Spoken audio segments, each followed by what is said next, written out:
Assalamualaikum warahmatullahi wabarakatuh. Selamat pagi, siang, sore, dan malam.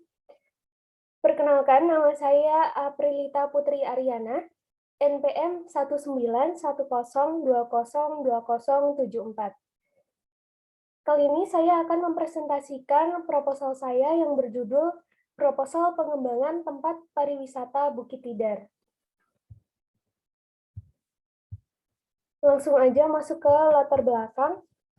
Latar belakang pembuatan proposal ini adalah sektor pariwisata memiliki potensi yang bagus jika dikembangkan dengan baik, karena sektor pariwisata merupakan salah satu sumber pendapatan daerah.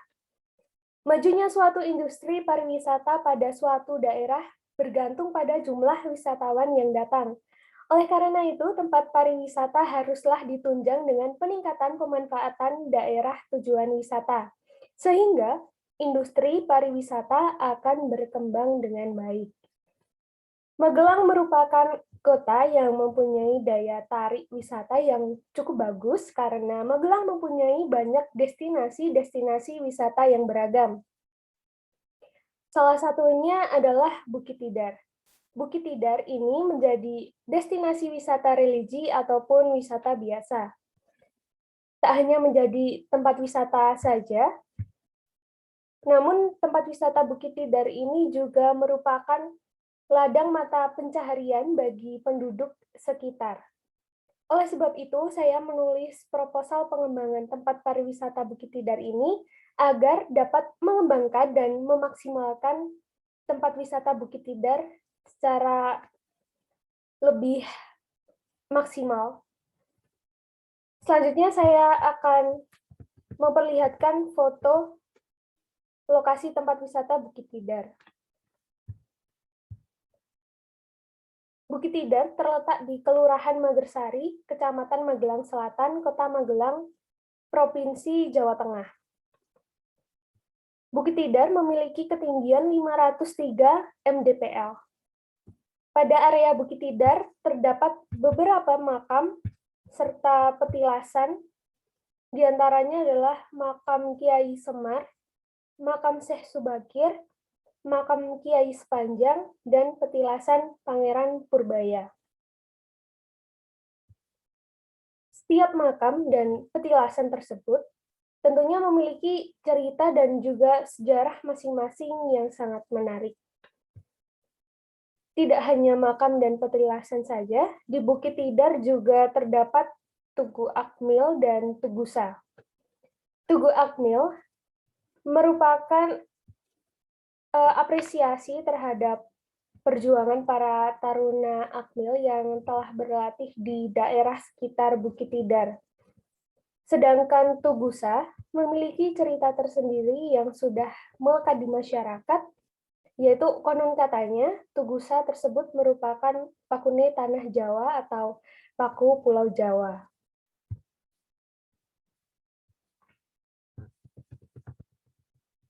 Selanjutnya, dasar hukum.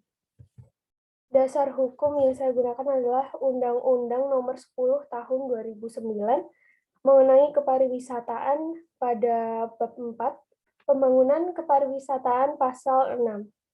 Tertulis pembangunan kepariwisataan dilakukan berdasarkan asas sebagaimana dimaksud dalam pasal 2 yang diwujudkan melalui pelaksanaan rencana pembangunan kepariwisataan dengan memperlihatkan keanekaragaman, keunikan, dan kekhasan budaya dan alam serta kebutuhan manusia untuk berwisata.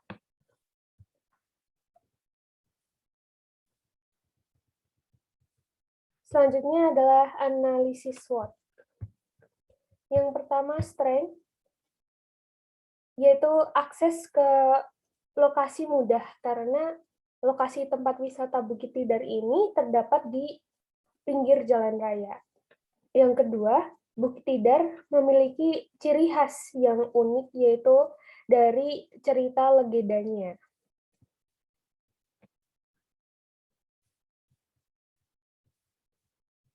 Selanjutnya, weakness. Yang pertama, sumber daya manusia yang belum terampil memanfaatkan potensi yang ada di sekitar tempat wisata Bukit Tidar. Yang kedua, belum adanya pasar yang menjual cenderamata atau kuliner khas sebagai fasilitas wisatawan untuk berbelanja. Yang ketiga, yaitu kurangnya iklan lokasi wisata di media sosial, sehingga tak jarang masih ada masyarakat yang masih belum tahu mengenai tempat wisata Bukit Tidar.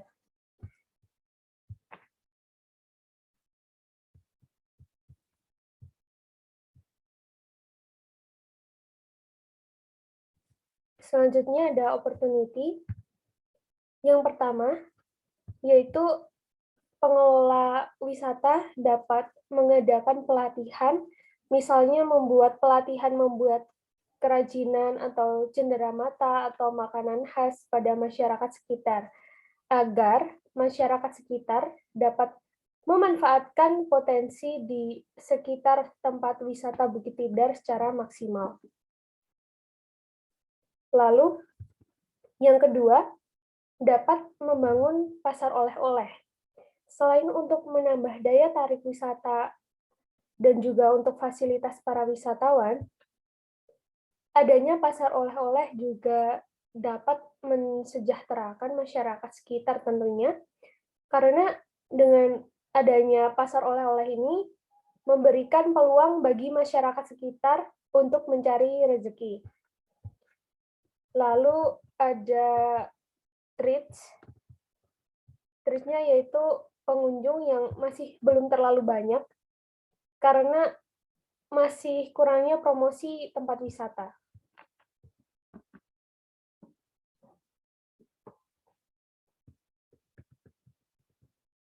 Selanjutnya adalah SOP atau Standar Operasional Prosedur.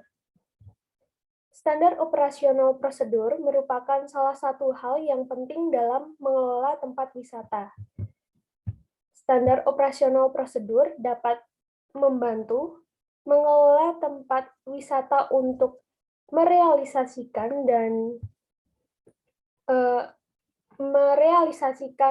pengelolaan wisata yang efektif, efisien, serta profesional. Oleh sebab itu, penyusun standar operasional prosedur pada pengelolaan tempat wisata Bukit Tidar ini sangat diperlukan agar penyelenggaraan dan pengelolaan tempat wisata Bukit Tidar ini dapat berjalan dengan baik. Dalam merancang SOP terdapat SOP yang ditunjukkan untuk yang pertama pengelola, kedua pengunjung, ketiga pedagang, lalu SOP untuk pendapatan, SOP untuk biaya operasional, dan SOP untuk SHU atau sisa hasil usaha. Kita bahas yang pertama adalah standar operasional prosedur untuk pengelola tempat wisata. Yang pertama, pengelola harus bekerja dan bertanggung jawab sesuai dengan tugasnya. 2. Setiap pengelola memperoleh hak dan perlakuan yang sama. 3.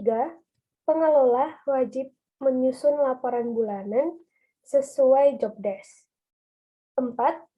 Pengelola harus menciptakan keamanan, ketertiban, kebersihan, kesejukan, keindahan, dan keramahan lingkungan di wisata Bukit Tidar, serta pengelola harus mengedepankan budaya 3S, yaitu senyum, salam, dan sapa. Yang kelima, pengelola yang memiliki tugas sebagai tour guide wajib bersikap ramah tamah kepada para pengunjung dan wajib mengutamakan keamanan serta keselamatan pengunjung. 6. Jika terjadi kecelakaan kerja, pengelola tersebut akan mendapatkan asuransi atau diberi bantuan pengobatan. 7. Pengelola wajib melakukan pengecekan pada sarana-prasarana yang terdapat di tempat wisata Bukit Tidar secara rutin. 8. Pengelola akan diberikan sanksi jika terbukti bekerja tidak sesuai dengan aturan yang berlaku. 9. Pengelola akan diberi sanksi jika melakukan korupsi atau penggelapan uang. 10. Petugas akan diberi sanksi pengeluaran jika melakukan perbuatan asusila atau mencoreng nama baik tempat wisata. Dan yang terakhir, nomor 11, yaitu pengelola wajib mematuhi semua tata tertib. Selanjutnya adalah standar operasional prosedur untuk pengunjung tempat wisata. 1. Pengunjung harus memiliki tiket masuk wisata jika akan memasuki tempat wisata. Jika tidak, maka pengunjung akan diproses sesuai ketentuan yang ada. 2. Pengunjung harus menghormati tradisi adat istiadat dan budaya lingkungan sekitar tempat wisata Bukit Tidar. 3. Pengunjung diwajibkan menjaga kebersihan, keamanan, dan ketertiban selama di tempat wisata Bukit Tidar. Lalu yang keempat, pengunjung dilarang mengubah, merusak, semua sarana prasarana serta kekayaan alam yang ada di lokasi wisata Bukit Tidar. 5. Pengunjung dilarang melakukan hal-hal yang bertentangan dengan norma dan aturan negara. 6. Jika terjadi kecelakaan maka pengunjung akan mendapatkan asuransi dan memperoleh bantuan pengobatan. Yang ketujuh, pengunjung yang melanggar tata tertib akan ditegur dan bahkan diproses secara hukum. Dan yang terakhir, yang nomor 8 adalah pengunjung wajib mematuhi tata tertib yang ada.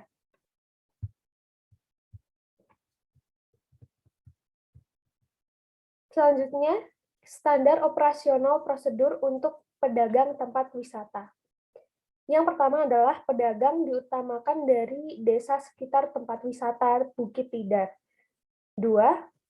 Pedagang umum yang diperbolehkan berdagang di kawasan Bukit Tidar diutamakan berbentuk kelompok serta mempunyai produk khas tersendiri. 3. Produk kelompok berbentuk makanan, minuman, serta barang atau cenderamata khas Magelang. 4. Pedagang dilarang menjual barang terlarang seperti miras dan obat-obatan terlarang. Lalu yang kelima, pedagang wajib menjaga keamanan, ketertiban, kebersihan, kesejukan, keindahan, dan keramahan di lingkungan wisata, serta menjaga budaya 3S yaitu senyum, salam, dan sapa. Keenam, tempat berjualan disediakan oleh pengelola tempat wisata Bukit Tidar. Lalu yang ketujuh, pedagang diwajibkan membayar iuran sebesar Rp2.000 per hari.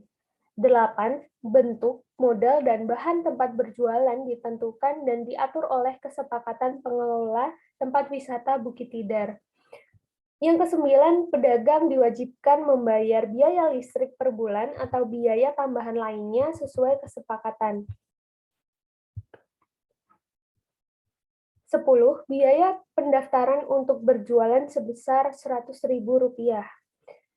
11. Jika pendaftar melebihi kuota tempat berdagang, maka dilakukan sistem lelang. Lalu yang ke-12, pedagang dilarang mendirikan bangunan tambahan tanpa izin pengelola tempat wisata Bukit Tidar.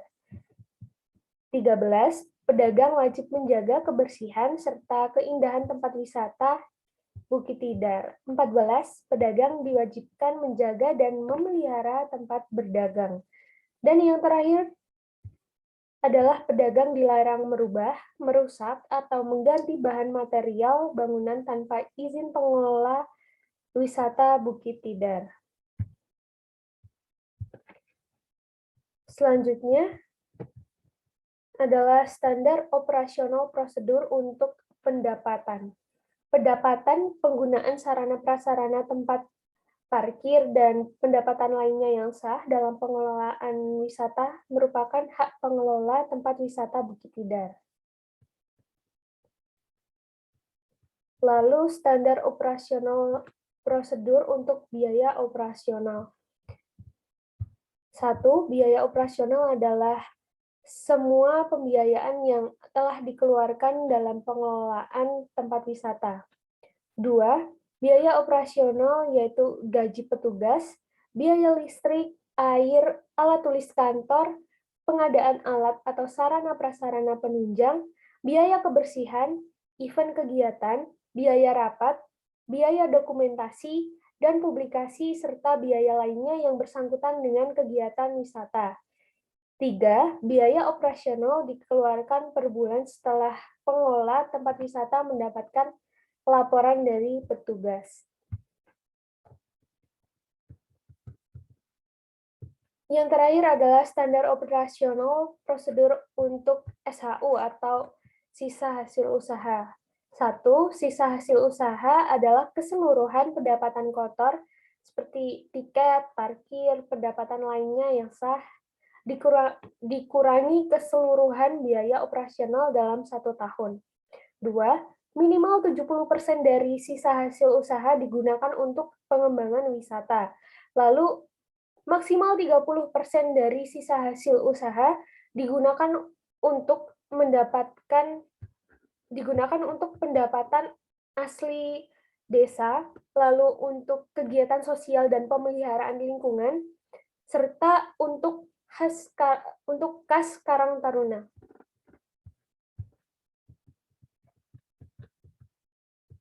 Lalu pembahasan rencana pemasaran, branding, marketing. Yang pertama, pemasaran.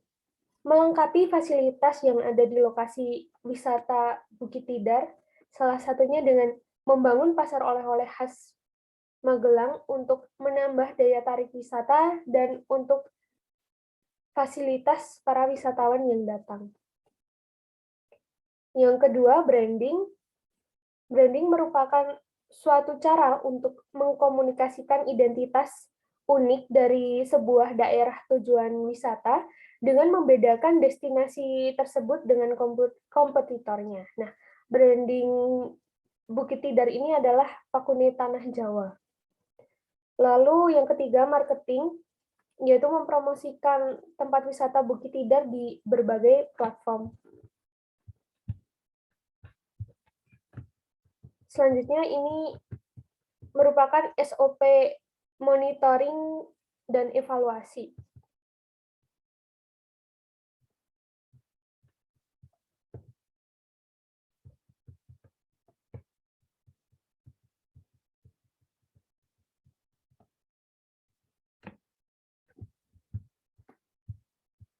Lalu kesimpulannya adalah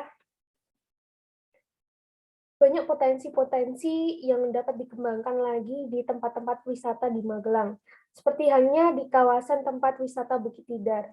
Dengan adanya tempat wisata Bukit Tidar ini, masyarakat juga memperoleh peluang usaha dan dapat membuka lapangan pekerjaan sehingga hal tersebut sangat bermanfaat bagi masyarakat sekitar. Peran pemerintah dalam membantu pengembangan sektor pariwisata juga sangat diharapkan. Hal tersebut agar menunjang kemajuan bidang pariwisata Kota Magelang.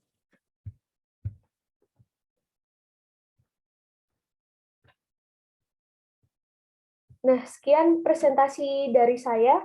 Mohon maaf jika ada kekurangan dan kesalahan atas perhatiannya. Saya ucapkan terima kasih. Wassalamualaikum warahmatullahi wabarakatuh.